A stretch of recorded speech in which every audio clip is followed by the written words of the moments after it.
हरे कृष्णा कृष्णा कृष्णा हरे हरे, हरे रामा राम राम हरे हरे। भागवतम 20 है। आज हम लोग श्रीमद् भागवत की कथा सुनने जा रहे हैं। कल राजा बलि को भगवान बांध दिए थे और राजा बलि और उनके दादा प्रहलाद जी भगवान की स्तुति कर रहे थे कि आप जो दंड दे रहे हैं वो सही है। आप दंड देके ही कल्याण करते हैं अपने भक्त को।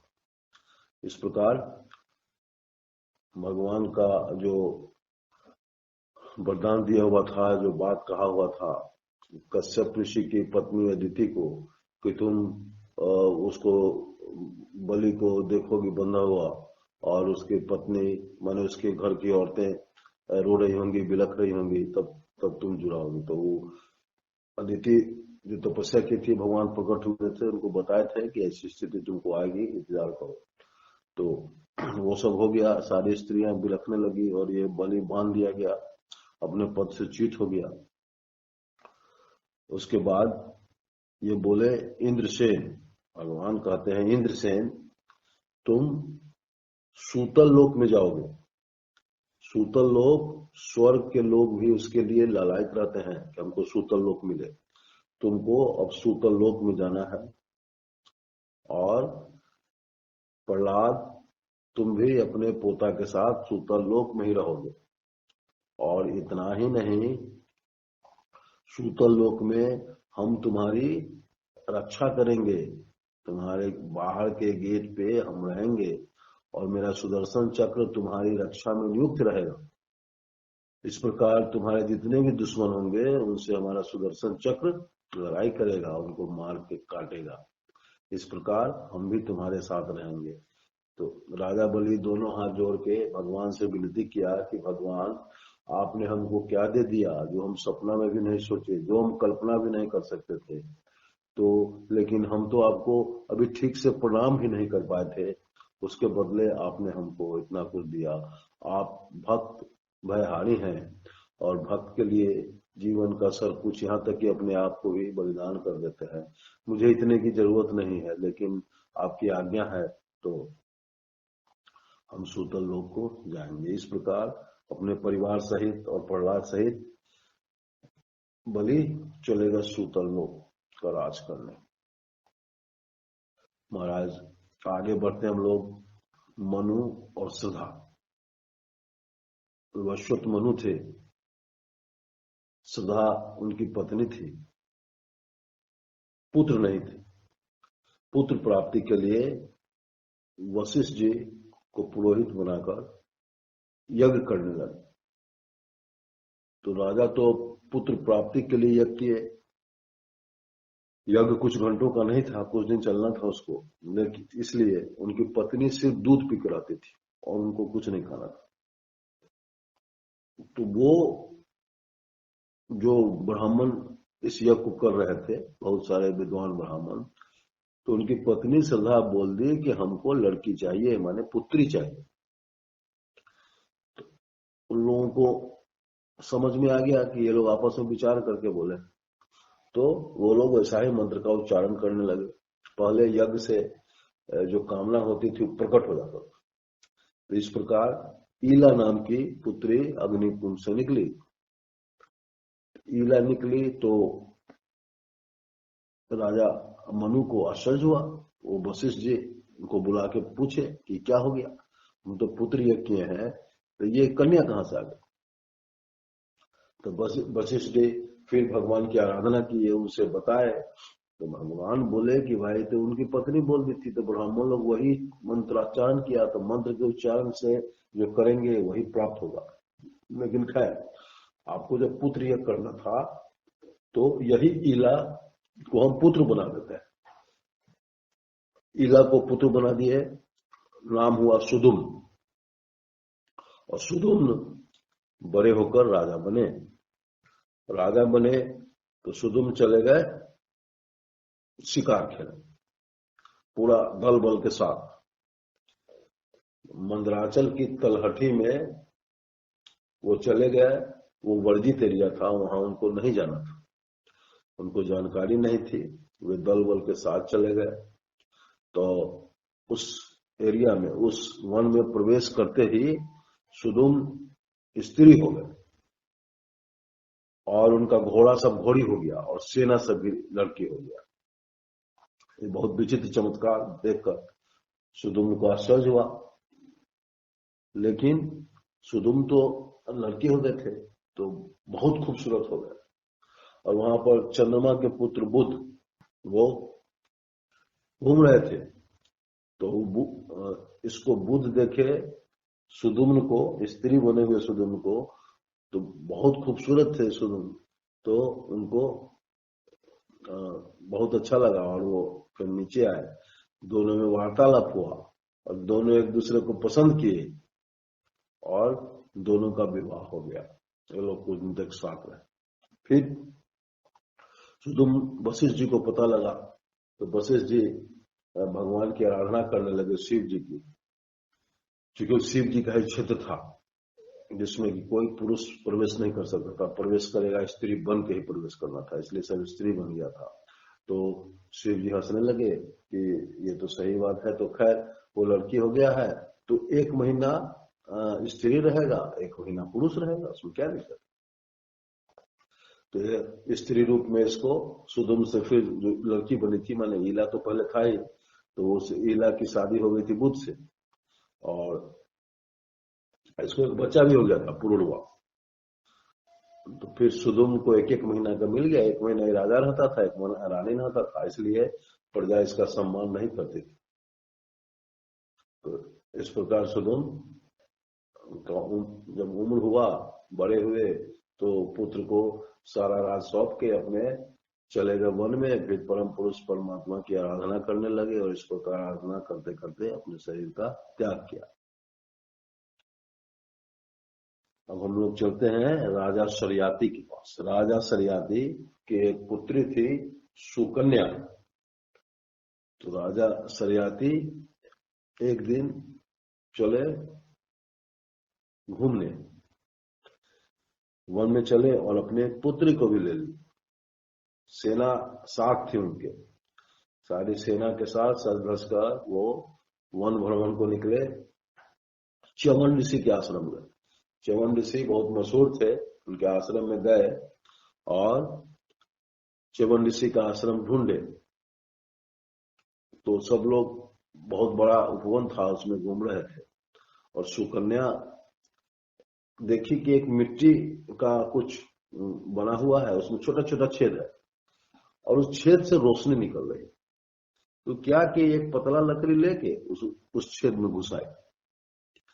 अब छेद में डालने से क्या हुआ कि उसमें थोड़ा देर उसको ऊपर नीचे की तो उसमें से खून निकल गया। अब डर के मारे भागी वहां से।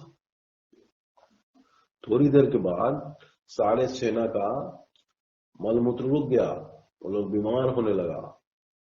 जब राजा को पता लगा तो राजा बोले कि जरूर कोई अपराध हुआ है, च्यवन ऋषि का आश्रम है।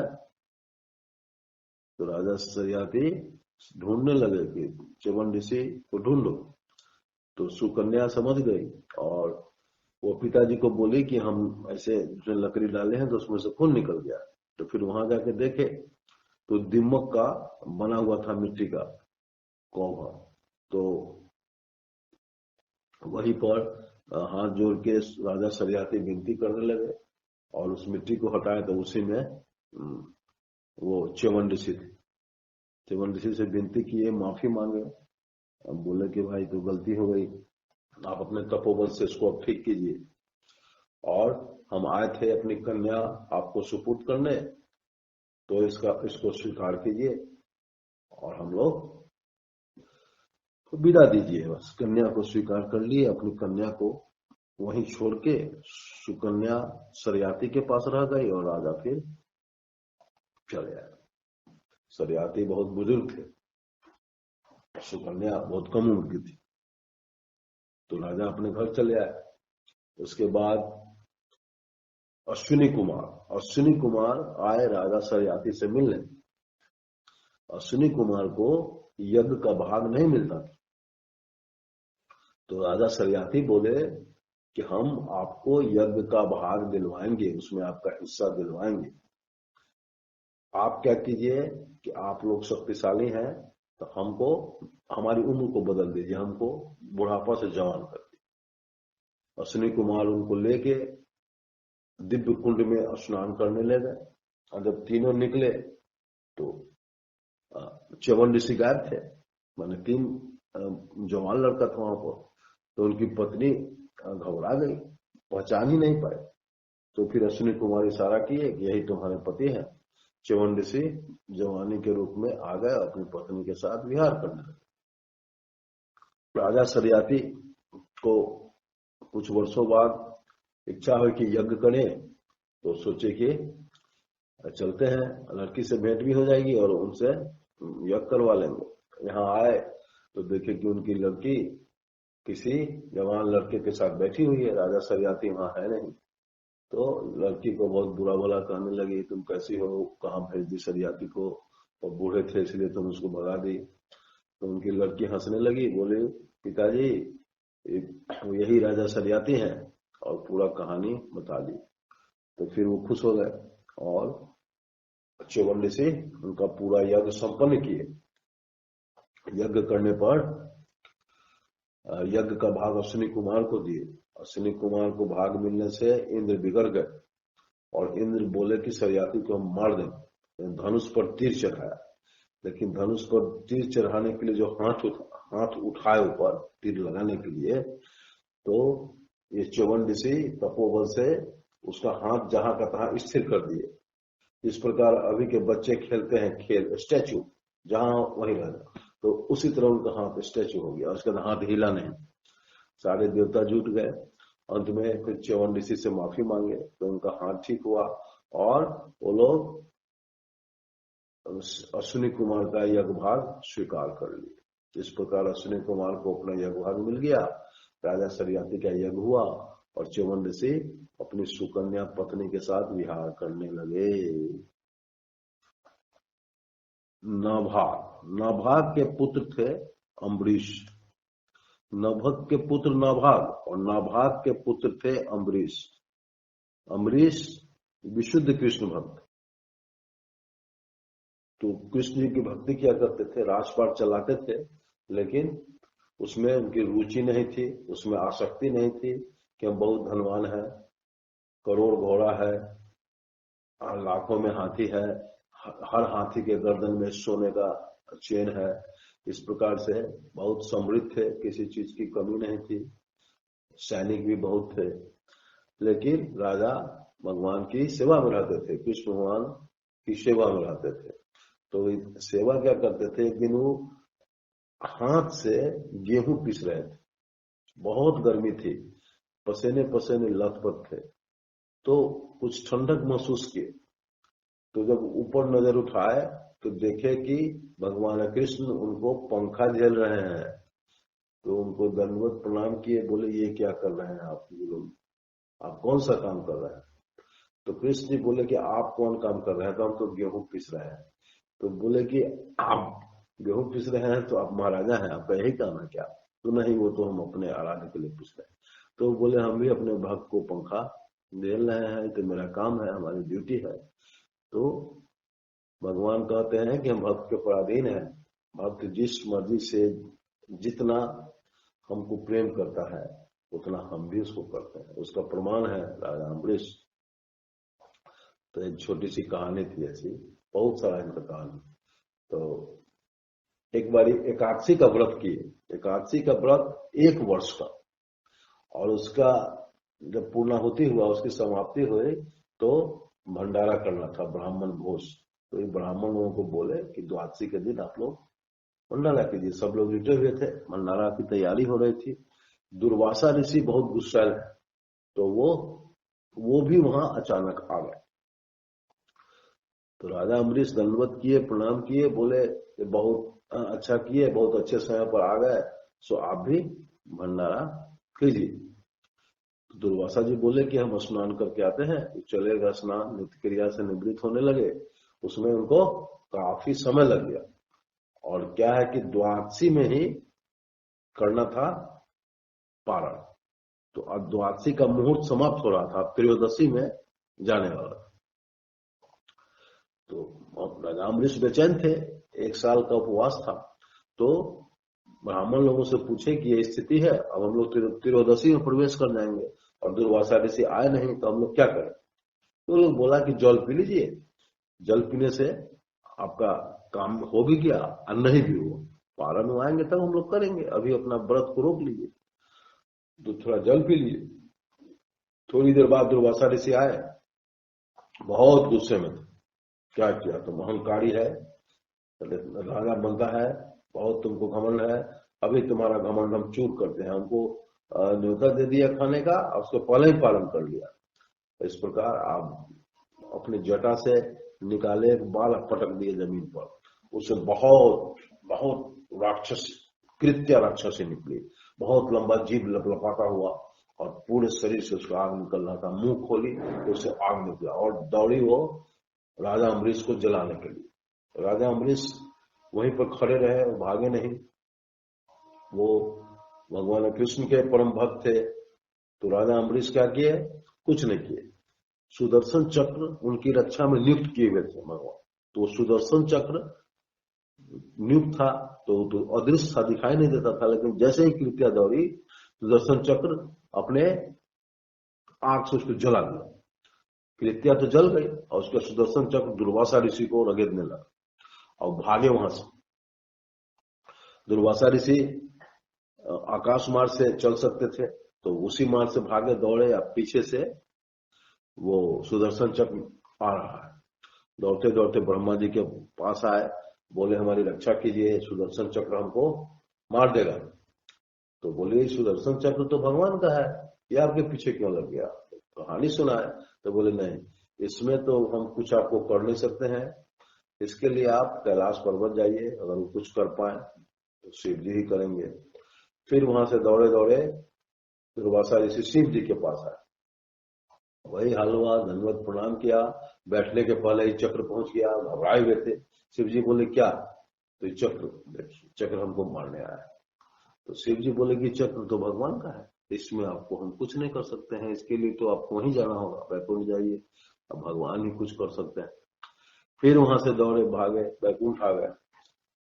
अब भगवान मुस्कुरा रहे थे, बोले आइए आइए मुनिवर, कहाँ से आए, कैसे आना हुआ। लेकिन तो इतने घबराए हुए थे और पीछे से अपने सुदर्शन चक्र को देखे तो बोले हमारी रक्षा कीजिए। तो ये कहाँ से आया, तो ये राजा अम्बरीश के पास ऐसे ऐसे काम किए हैं। तो बोले कि देखिए, जब भक्त की चर्चा होती है तो हम नतमस्तक हो जाते हैं, हमारा पावर सीज हो जाता है, हम कुछ नहीं कर सकते हैं। हमारे भक्त अम्बरीश वो अनन्य भक्त है और उनके हृदय में मेरा निवास है, इसलिए वो अम्बरीश जी मेरे हृदय में रहते हैं। तो हम भक्त का अपराध नहीं क्षमा कर सकते आप, तो वो भक्त ही करेगा, आप वहां जाइए और राजा अम्बरीश से ही मिलिए, दूसरा कोई उपाय नहीं है। ये मेरा आदेश या सुदर्शन चक्र भी नहीं मानेगा, इसको हम पहले से ही आज्ञा दे चुके हैं, भक्त के की रक्षा में नियुक्त है, इसलिए अभी हम आदेश भी देने लायक नहीं है। फिर वहां से आए, तब तक राजा अम्बरीश इंतजार कर रहे थे पारण का। तो दुर्वासा ऋषि झुक गए, अम्बरीश साष्टांग दंडवत प्रणाम किए, बोले कि मुनिवर आपकी प्रतीक्षा में हम खड़े हैं और आप जी में तो बहुत सा विनती किए और पूरा भर पेट भंडारा हुआ। फिर बाद में तो फिर सुदर्शन चक्र को विनती किए कि आप शीतल हो जाइए, ठंडा हो जाइए, माफ कर दीजिए हमको। तो अम्बरीश की विनती से फिर सुदर्शन चक्र अदृश्य हो गए और भंडारा हुआ। इस प्रकार दुर्वासा ऋषि भक्त की महिमा को जाने पहचाने। तो अम्बरीश, राजा अम्बरीश बहुत बड़े भक्त थे, अनन्य भक्त उस समय के, और दुर्वासा ऋषि गुस्सैल ऋषि थे। तो इसकी कथा आप लोग सुने। अब सौबरी ऋषि थे। सौबरी ऋषि बहुत बड़े तपस्वी थे और जंगल में रह के वो भगवान की आराधना किया करते थे। बहुत बड़े तपस्वी थे, नित्य निरंतर अपने पूरे राजपाट को छोड़ के वो भगवान की आराधना के लिए रहते थे जंगल। एक दिन स्नान करने गए जल के अंदर, तो उन्होंने देखा कि नर मछली अपने मादा मछली के साथ बहुत सारे बच्चों के साथ तैर रही है, आनंद ले रही है। तो सौबरी ऋषि देखे कि भाई इतना बड़ा परिवार है और इतना खुशहाल है, तो गृहस्थ आश्रम से अच्छा कुछ है ही नहीं। हम लोग तो बेमतलब में फिर यहाँ जंगल में आके तपस्या कर रहे हैं। तो उनके मन में वही बात घुस गया। अब तो सौबरी ऋषि जब जल स्नान करके बाहर आए तो उनके मन में हुआ कि नहीं, गृहस्थ आश्रम में ही रहना चाहिए। तो लेकिन तब तक बुजुर्ग भी हो चुके थे। तो गए राजा के यहाँ गए। मानधाता को 50 पुत्री थी, तो उनसे मांगे कि हमको गृहस्थी के लिए, गृहस्थी बसाना है, पुत्री चाहिए।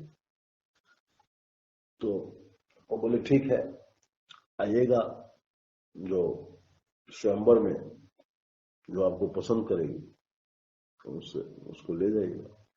तो स्वयंवर हुआ, तो ये समझ गए सौबरी ऋषि कि हम बुजुर्ग हैं, बूढ़े हैं, इसलिए राजा ऐसा बोले हैं, वो लड़की नहीं देना चाहते हैं। तो अपने तपोबल का उपयोग करके वे जवान हो गए। और जब स्वयंवर हुआ उसमें गए तो 50 लड़की इन्हीं को पसंद थी। तो राजा भी वही किए, 50 लड़की से इनका पानी ग्रहण करवा दिए और ये चल गए। अब तपोबल से तो इनको बहुत कुछ सारा सुख मिल सकता था, तो पाए और बहुत बड़ा विमान बनवाए और खूब शहर में लगे। जितना विहार कर सकते थे सब लोग का शहर किए और जितना आनंद ले सकते थे लिए, भोगते रहे। इसी बीच 50 से बच्चे होने लगे, 500 हुए, फिर 5000 हुए, फिर बढ़ने लगे, 50,000 करीब पहुंचे। और तब तक समय तो बहुत जल्दी बीतता है, माने पूरी जवानी आधे क्षण के बराबर बीत जाती है। तो उसी प्रकार इनको जब 5000 से ऊपर का वंश हुआ, तब तक ये बूढ़े हो चुके थे और सोचे कि अब क्या करना चाहिए। हमने तो अपना जीवन बर्बाद कर लिया, ये मछली के फेरा में पड़ के गृहस्थ आश्रम में आ गए। कितना अच्छा हम ध्यान करते थे, भगवान में लीन रहते थे, और अब तो एक सेकंड का फुर्सत नहीं। इसलिए वो अपने बच्चों को राजपाट देके फिर वानप्रस्थ चले गए और अपनी तपस्या करने लगे, भगवान से मिलने की तैयारी करने लगे। इस प्रकार सौबरी ऋषि बताते हैं कि जिस सिद्धांत है, माने इसे यह शिक्षा मिलती है कि जिस चीज को हम देखेंगे, गौर करेंगे, वो हमारे जीवन में उसका स्थान हो जाएगा। इसलिए देखना चाहिए अच्छी वस्तु, जो जिसकी पसंद हो, जो अच्छा हो, जिसको हम अख्तियार कर सके। हर चीज को देखने से उसका प्रभाव पड़ने लगता है। राजा सगर थे, राजा सगर भी चक्रवर्ती सम्राट। राजा सगर चक्रवर्ती सम्राट थे और यज्ञ करने का ठाने। तो अश्वमेध यज्ञ शुरू किए। अब चूंकि वो भक्त थे, तपस्वी थे, यशस्वी भी थे, तो यज्ञ शुरू हुआ। तो यज्ञ का घोड़ा होता है।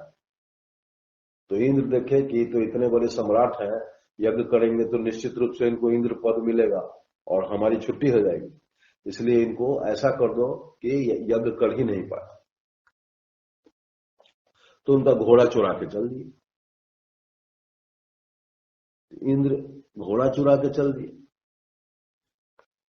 तो इनके 60,000 बेटा था इनको, राजा सगर को। तो 60,000 पुत्र चल दिया घोड़ा खोजने, क्योंकि इधर यज्ञ हो रहा है।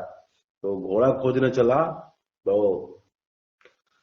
7 जगह खोजा, मैंने कुंड कर दिया, मिट्टी खोद खोद के उसे 7 समुद्र तैयार हो गया। 7 समुद्र जो अभी इस पृथ्वी पर है पूरे संसार में, वो 7 समुद्र ये सगर के पुत्रों का खोदा हुआ है। 60,000 पुत्र थे उनके। खोदने से भी जब घोड़ा नहीं मिला तो भी लोग ढूंढते रहे। तो एक झोपड़ी के बाहर घोड़ा इनका मिल गया, बंधा हुआ था। ये लोग गुस्से में आए, सोचे कि चोर की झोपड़ी है, तो बहुत गाली वाली भी दी, अब शब्द बोलते हुए और झोपड़ी के अंदर जाने लगे मारने के लिए। वो कपिल मुनि का झोपड़ी था। कपिल मुनि कोलाहल सुन के देखे कि भाई कौन है, तो आंख खोले, वो तो तपस्या में थे। अब जैसे ही उनकी आंख खुली, ये 60,000 का भीड़ जो था सब के सब जल के भस्म हो गया। सारे सगर के पुत्र वहीं पर राख बन गए। इस प्रकार राजा सगर के पुत्र चले गए। उसके बाद फिर उनका वंश और जो आगे बढ़ा। अंशुमान आया। अंशुमान को सगर बहुत पसंद करते थे, लेकिन अंशुमान अपने राजपाट को नहीं पसंद करता था। वो बैरागी था, इसलिए कुछ कुछ उल्टा पुल्टा काम करता था। किसी को मार दिया, किसी को फेंक दिया कुआं में, किसी को कुछ कर दिया। तो एक बार वह किसी बच्चा को फेंक दिया पानी में, तो डूब के मर गया। तो बहुत शिकायत हुआ राजा सगर को अपने पूरे प्रजा के बीच। तो यह तपस्वी भी था अंशुमान। तो क्या किया, फिर बच्चा को निकाल के, जिंदा बच्चा, और अपने दादा को, पिता को, सबको दिखा दिया कि मरा नहीं है, अब जिंदा है, और अपने वन में चला गया घूमने, तपस्या कर। कुछ दिनों के बाद जब उनको अंतिम समय आया तो वो बुला के और अंशुमान को राजा बना दिए कि अब जैसे भी हो राजपाट चलाओ, हम चलते हैं। तो राजा सगर के सारे ऊपर के वंश चले गए और ये अंशुमान राजा हो गया। तो अंशुमान को घोड़ा का पता था, तो चला फिर घोड़ा को ढूंढने। घोड़ा का ढूंढने चला तो झोपड़ी में मुनि थे, तो ये बैठ के उनकी स्तुति किया, उनको प्रणाम दंडवत किया और स्तुति किया। तो उनकी स्तुति करने से कपिल मुनि प्रसन्न हो गए और बोले, बेटा ये तुम्हारा घोड़ा है, यज्ञ का घोड़ा, इसे ले जाओ। और यहाँ पर तुम्हारे चाचा लोग हैं बहुत जले हुए, तो इनका कल्याण कैसे होगा, गंगा जल से होगा। गंगा जल अगर लाके इनको दोगे तो इनका कल्याण होगा, इन लोगों को किसी लोग की प्राप्ति हो जाएगी, स्वर्ग लोग को चले जाएंगे। इस प्रकार अंशुमान फिर सोचा कि गंगा जी को लाना है, लेकिन वो ला नहीं पाया। फिर उसका पुत्र हुआ दिलीप। दिलीप भी पूरे जीवन तपस्या किया, लेकिन गंगा जी को ला नहीं पाया। दिलीप का पुत्र हुआ भगीरथ। भगीरथ ने भी गंगा जी को लाने के लिए तपस्या की और गंगा जी प्रकट हो गई। बोले, बोलो क्या चाहिए, तो आप मेरे धरती पर आइए। तो भागीरथ को गंगा जी सवाल किए कि हम जब आएंगे, हमारी धार बहुत तेज होती है, अगर तुम धरती पर नहीं रोक पाओगे तो हम फिर धरती फोड़कर पाताल में चले जाए। और दूसरी बात, जब हम धरती पर आएंगे तो यहाँ सारे लोग अपना पाप हमें धोएंगे, और इस प्रकार हम उतना पाप लेके कहां जाएंगे। तो ये दोनों का उपाय होना चाहिए। तो भगीरथ बोले कि आप जब आइएगा तो आपके वेग को शिव जी बर्दाश्त करेंगे और वही धरती पर आपको लाएंगे, और आप में जितना भी पाप धोया जाएगा, जब भगवान के सच्चे प्रेमी भक्त, वैरागी भक्त, जिनको संसार से मतलब नहीं, भगवान से सिर्फ प्रेम करते हैं, वो शुद्ध अनन्य भक्त जब आप में स्नान करेंगे तो उनके पैर के धूलि से आप पवित्र हो जाइएगा। इस प्रकार आपका सारा पाप धुलता रहेगा, धुल जाएगा। गंगा जी समझ गई और गंगा अवतरण हुआ। अवतरण के पहले शिव जी के पास गए भागीरथ, उनसे विनती किए कि प्रजा के कल्याण के लिए हमने ऐसे ऐसा गंगा जी से बात किया है। शिव जी तैयार हो गए और अपने मस्तक पर गंगा जी को धारण किए। और गंगा जी जैसे ही आए तो उनकी तेज रफ्तार के आगे आगे भागीरथ का रथ हवा की गति से चलने लगा, और चलते चलते वो गंगा सागर आया, जहां पर उसके सारे चाचा का राख था। और गंगा सागर के सारे राख को धो के बहाते हुए गंगा जी आगे बढ़ गई, और उनके वो सारे जो पूर्वज थे जले हुए, उन सबको स्वर्गलोक की प्राप्ति हो गई। इस प्रकार गंगा जी का अवतरण हुआ, धरती पर गंगा जी आ गई। समय तो पूरा हुआ। हरे कृष्णा कृष्णा कृष्णा हरे हरे, हरे रामा राम राम